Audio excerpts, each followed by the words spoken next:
Pohon beringin cegah erosi. Rumah kuat karena pondasi. Mohon izin memulai presentasi, moga dapat memberikan esensi. Assalamualaikum warahmatullahi wabarakatuh. Kembali lagi bersama kami di kelompok 5 yang akan membahas mengenai sistem respirasi pada pisces, amfibia, dan juga reptilia. Tak kenal maka tak sayang, maka kami akan memperkenalkan anggota kelompok dari kelompok 5. Yang pertama ada Vidya Makfirah dengan akhiran NIM 083, kemudian Nur Fadila dengan akhiran NIM 084, kemudian Nur Safran Nadir dengan akhiran NIM 085, ada Adriana Melda Tumbaliling dengan akhiran NIM 086, saya sendiri Nini Mutmainnah dengan akhiran NIM 087, dan yang terakhir ada Siti Nurul Fatimah dengan akhiran NIM 088. Selanjutnya yaitu adapun beberapa pokok pembahasan yang akan kami bahas pada video pembelajaran kali ini. Yang pertama yaitu pendahuluan, kemudian respirasi pada pisces, respirasi pada amfibia, respirasi pada reptilia, dan yang terakhir yaitu kesimpulan. Untuk materi pertama akan saya bawakan pada video berikutnya. Jadi, sistem respirasi adalah kumpulan organ ataupun struktur yang memungkinkan organisme untuk melakukan pertukaran gas dengan lingkungan sekitarnya. Jadi, pertukaran gas ini melibatkan pengambilan oksigen ataupun O2 dari lingkungan untuk digunakan dalam proses metabolisme dan pengeluaran karbon dioksida atau CO2. Nah, ini merupakan salah satu produk samping dari proses metabolisme dari tubuh. Kemudian, sistem respirasi ini sangat penting dalam menjaga keseimbangan gas dalam tubuh dan memastikan pasokan oksigen yang cukup untuk sel-sel tubuh sehingga dapat terjaga keseimbangan di dalam tubuh. Untuk materi respirasi pada pisces akan dibahas oleh Vidya Makfirah dengan akhiran NIM 083. Di sini saya akan menjelaskan organ yang berperan dalam sistem respirasi pada pisces. Nah, insang merupakan organ utama pada sistem respirasi pada ikan dan juga hewan akuatik lainnya, di mana insang memiliki beberapa bagian serta peranan yang berbeda-beda setiap bagiannya. Yang pertama ada tutup insang atau operculum yang hanya dapat ditemukan pada ikan dengan tulang belakang atau yang termasuk vertebrata. Fungsi dari operculum ini sebagai pengatur saat aliran air masuk melalui mulut dan menuju ke pusat dari pernafasan ikan dan menjaga bagian kepala ikan. Yang kedua ada membran branchiostegas atau selaput tipis yang terletak pada ujung dari operculum. Fungsi dari membran branchiostegas ini berfungsi sebagai katup saat aliran air masuk dan menuju ke rongga mulut. Yang ketiga ada lekukan insang atau yang disebut arcus branchialis. Arcus branchialis ini memiliki fungsi untuk sebagai tempat menyangkutnya dua hal. Nah, hal yang pertama yang tersangkut yaitu tulang tapis insang, di mana tulang tapis insang ini memiliki peranan sebagai pencegah agar makanan tidak kembali keluar dari celah insang. Yang kedua, tempat menyangkutnya daun lembaran insang yang berfungsi sebagai tempat pertukaran gas.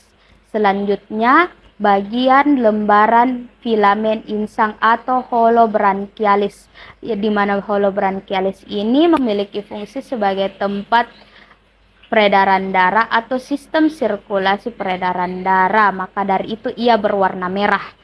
Selanjutnya, bagian tapis insang atau saring insang yang berfungsi untuk menyaring benda-benda asing yang akan masuk melalui sistem dari pencernaan ikan. Di penjelasan saya tadi tentang organ yang berperan dalam sistem respirasi ikan, maka dapat disimpulkan bahwa fungsi dari insang itu memiliki 5 fungsi utama. Yang pertama sebagai sistem respirasi, sistem sekresi, penyaringan makanan, tempat pertukaran gas, serta osmoregulator.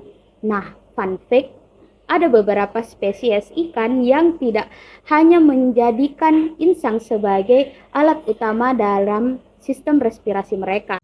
Selanjutnya yaitu sistem respirasi pada Pisces yang akan dibahas oleh Nur Fadila dengan akhiran NIM 084. Sistem respirasi pada Pisces. Jadi pada slide sebelumnya, materi sebelumnya itu membahas mengenai organ respirasi Pisces yang dibawakan oleh saudari Vidya Magvira. Nah, selanjutnya di sini saya akan menjelaskan proses sistem respirasi pada Pisces. Jadi, proses respirasi Pisces ini dilakukan dengan menggunakan insang.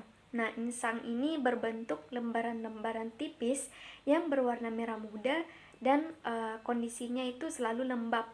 Bagian terluar dari insang ini berhubungan dengan air, sedangkan bagian dalam insang ini itu berhubungan erat dengan kapiler-kapiler darah.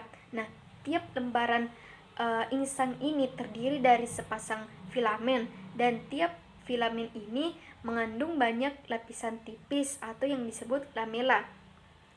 Nah, pada filamen ini terdapat pembuluh darah yang memiliki sangat banyak kapiler sehingga memungkinkan oksigen itu berdifusi masuk dan karbon dioksida itu berdifusi keluar.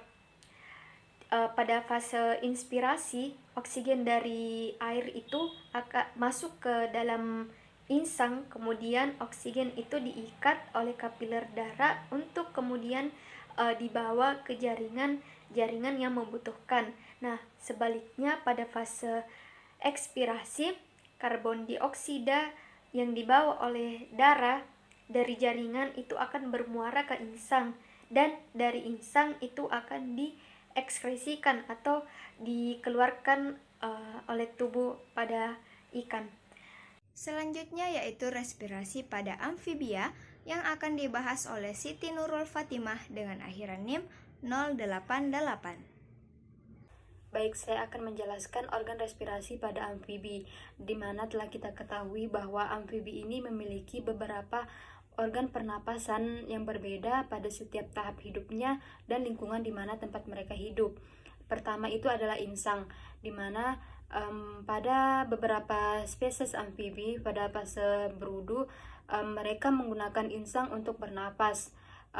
Kecebong amfibi hidup di habitat akuatik sehingga perlu memanfaatkan oksigen dengan menggunakan insang. Contohnya itu pada beberapa orodela seperti salamander dan Necrotus memiliki 3 pasang insang eksternal dan bernapas menggunakan insang eksternal di sepanjang fase hidupnya. Insang ini akan berkembang menjadi paru-paru saat amfibi tumbuh dewasa dan beralih ke pernapasan udara. Kemudian pada fase dewasa, amfibi akan bernapas menggunakan paru-paru. Paru-paru amfibi berupa struktur seperti kantong sederhana yang secara internal tidak memiliki spons yang kompleks seperti paru-paru burung dan mamalia. Amfibi memiliki paru-paru yang digunakan untuk bernapas. Pertukaran udara di paru-paru ini terjadi melalui vertikalisasi tekanan positif.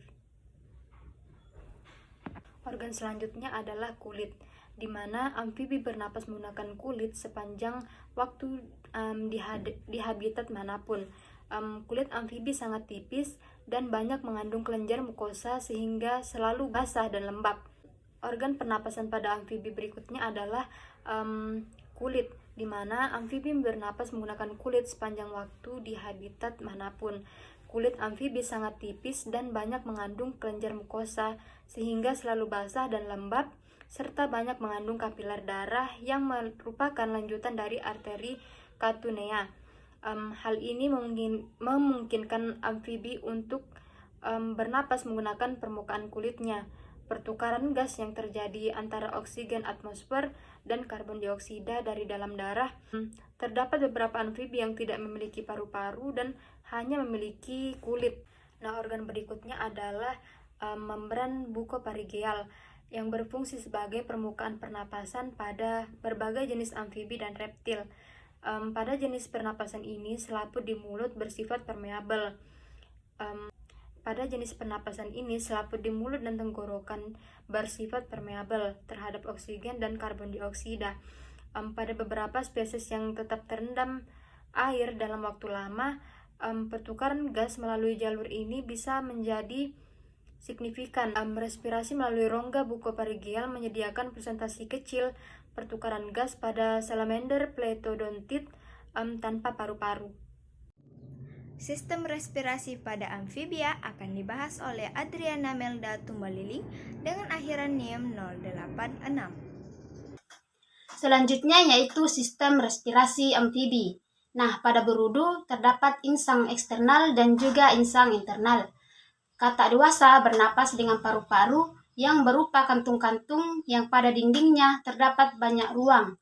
Nah, paru-paru yang berhubungan dengan udara luar melalui dua bronki, laring atau kotak suara yang mengandung tali-tali vokola. Lalu ada faring dan lorong-lorong nasal. Nah, lubang dari faring ke laring berupa celah longitudinal yang bersifat glotis. Nah, lubang-lubang dalam lorong-lorong nasal disebut nares internal atau hidung dalam. Pertukaran gas juga terjadi melalui kulit. Materi selanjutnya yaitu sistem respirasi pada reptilia yang akan dibahas oleh Nur Safran Nadir dengan akhiran NIM 085. Baik, di sini saya akan menjelaskan tentang organ-organ pernafasan pada reptilia. Tapi sebelum itu perlu kita ketahui bahwa organ pernapasan pada reptilia sangat bervariasi. Tapi sebagian besar juga menggunakan paru-paru sebagai organ pernafasan utamanya, sebagai tempat pertukaran gas.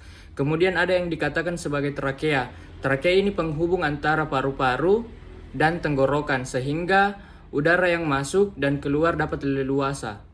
Kemudian ada yang ketiga, yaitu organ kulit. Pada reptilia, melakukan pernafasan melalui kulit dalam skala yang kecil dibandingkan amfibi dengan skala yang besar. Kemudian ada yang dikatakan sebagai glotis. Glotis adalah organ yang mengontrol udara ke dan dari paru-paru. Artinya, udara yang dari paru-paru menuju keluar dikontrol oleh glotis. Begitupun udara yang masuk dari alam bebas masuk ke paru-paru. Organ yang mengaturnya adalah glotis. Yang selanjutnya yang terakhir ada organ kantung udara. Organ kantung udara ini memudahkan hewan reptilia seperti kura-kura dan buaya untuk bertahan hidup di air. Kemudian akan dilanjutkan oleh Adriana Melda Tumbaliling dengan akhiran NIM 086. Selanjutnya yaitu sistem respirasi reptil. Nah, udara masuk melalui lubang hidung, kemudian menuju ke hidung dalam atau di belakang velum. Nah, melalui glotis tempat terdapat pita suara menuju ke trakea. Kemudian ada bronki yang bercabang dua masing-masing ke paru-paru. Itulah tadi materi yang telah kami paparkan sehingga dapat ditarik kesimpulan bahwa sistem respirasi adalah kumpulan organ dan struktur yang memungkinkan organisme untuk melakukan pertukaran gas dengan lingkungan sekitarnya. Nah, pertukaran gas ini melibatkan pengambilan oksigen atau O2 dari lingkungan untuk digunakan dalam proses metabolisme dan juga ada pengeluaran karbon dioksida atau CO2. Nah, adapun sistem respirasi yang kami jelaskan berfokus pada respirasi pisces, amfibi dan juga reptil. Nah, di mana pertukaran gas atau respirasi juga merupakan proses penting yang memungkinkan hewan-hewan ini untuk mendapatkan oksigen yang diperlukan untuk metabolisme dan mengeluarkan karbon dioksida yang dihasilkan selama proses tersebut. Nah, adapun organ pernapasan mereka bervariasi sesuai dengan lingkungan dan gaya hidup mereka yang memungkinkan mereka untuk bertahan hidup di berbagai kondisi ekologi yang berbeda. Nah, sistem respirasi berperan penting dalam menjaga keseimbangan gas dalam tubuh dan memastikan pasokan oksigen yang cukup untuk sel-sel tubuh.